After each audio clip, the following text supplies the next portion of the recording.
Dr. Amanda with Straightsmile Solutions, straightsmilesolutions.com. Let's talk about the big, beautiful bill, Triple B, and how this affects dentists, future dentists, current dental students, current dental residents, new dentists, new grad dentists. This really doesn't affect us, well, a little bit as older dentists, but not so much. So mostly I'm going to be talking about educational loans and how this changes things.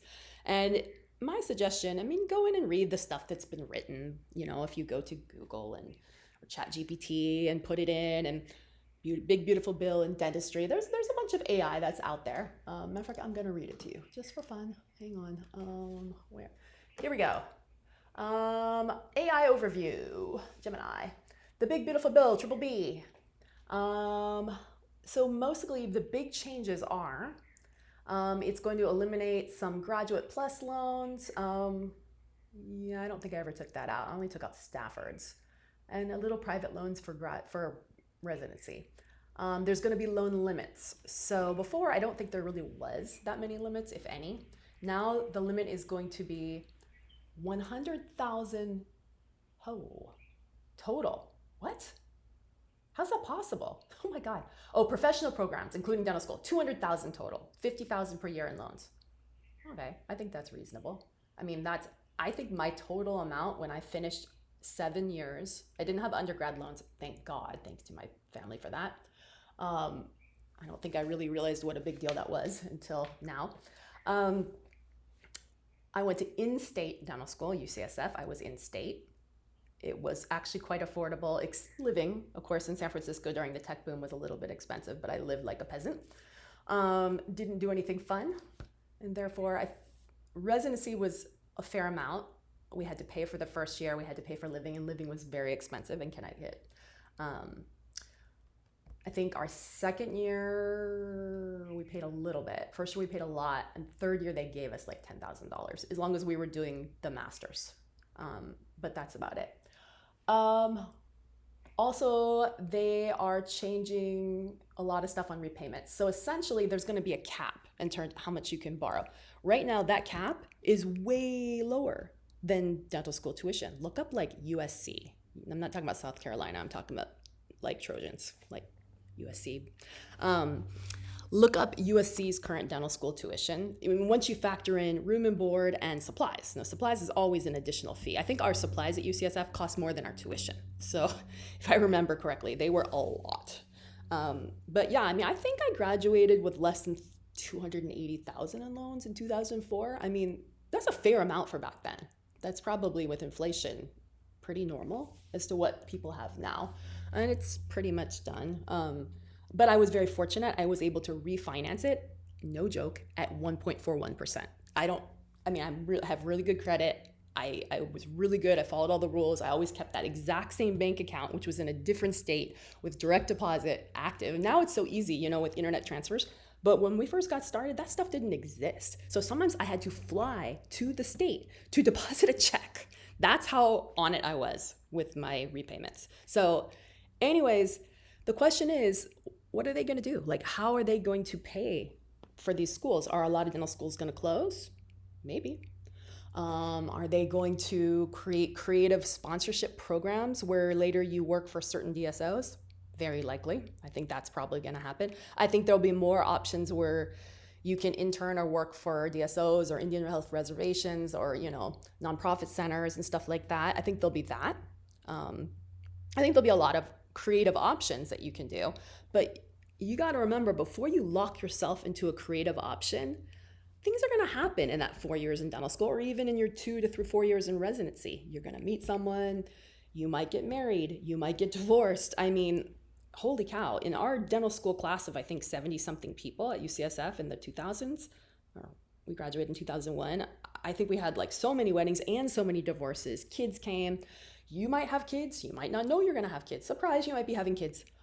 Kids could have health issues. Kids could be neurodivergent. It may not be possible, and I'm speaking from experience without going into details about my family. It may not be possible for both of you to work. And I'm going to say this again. Sometimes it is not possible for both of you to work at all. One of you absolutely has to stay home with your kids or a sick family member, or maybe you are sick or have a disability. These things are going to happen. Holy cow, please make sure you're taking out your disability insurance. That is something I would ask about when you go to dental school, because you don't want to be on the hook for a ridiculous amount of dental school payments if something happens, you know? So, but remember, the disability insurance is only going to cover for you. And that's going to be true on occupation. And it's going to be extremely expensive. And I'm going to warn you, if anytime, one time on your, again, this is from experience, when you go to doctor's offices, you want to be honest, you know, when you go as a patient, but you know, as you're going through life, sometimes you say things that stuff gets on your medical record that can totally negate you from getting disability insurance permanently for life. And it's someone's bullshit. They will audit every little thing through a fine-tooth comb. And it's just one doctor who saw a thing one way, even if it's not right.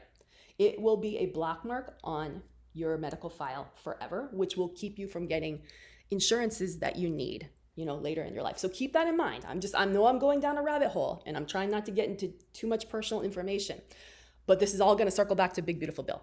Okay, so I'm not trying to freak you out, but holy cow, I had a vision for my life. My husband's a general dentist. He had a vision for his life. Nothing went as expected. And I love my life right now. Like 10 out of 10, A+, super thrilled, wouldn't change a thing. It's the right thing for me. However it was meant to be. My kids are fabulous. I wouldn't change a single thing, to be honest. But at the time, as I was going through this whole journey, I had no idea I'd be in where I am now. I mean, you just have to roll with stuff. And if you have heavy student loans, like it's a noose.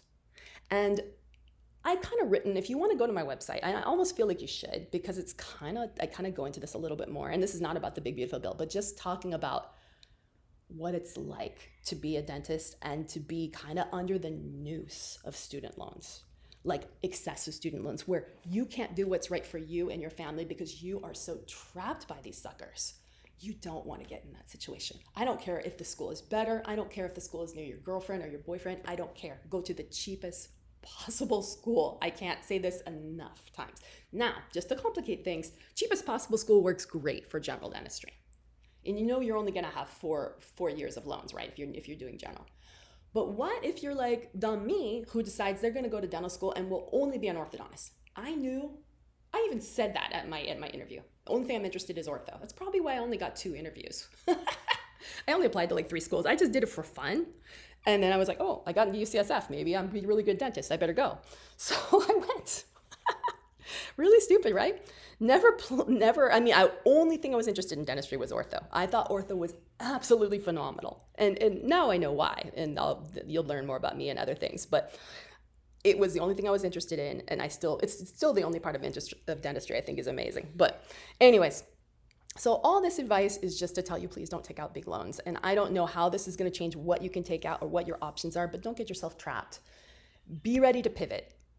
Life is about pivoting, okay? And sometimes you're going to have to take jobs you don't like with people you don't like just because you have to. But if you can, you're going to be a lot happier if you can keep your student loans as low as possible. So just keep that in mind. I still think dentistry is a great option out there.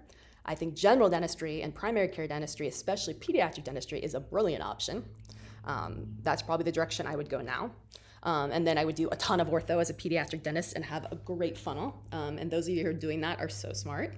I would not go into, specialties, the other ones, certainly OMFS with oral surgery, especially the MD route, is a very smart route. You will always do well. Right now my son did a gap year working for an MD oral surgeon, and the amount of stuff he learned was incredible. He's even thinking about going into it. Incredibly productive. Yes, there are plenty of general dentists doing, surgeries, but they're not doing it well. So there will always be room for that. So, endo somewhat, if you like that, is good. I don't think the other ones are going to explode. I think there's going to be some specialties that are going to decrease, where AI is going to take over, like ortho, definitely, like radiology might, and some other ones. I think anything where AI can screen and do things where you don't actually have to work on a patient, or you can do things more digitally, you're not going to need that many people. So that's why I'm all about teaching you guys how to do ortho. All right, thanks so much.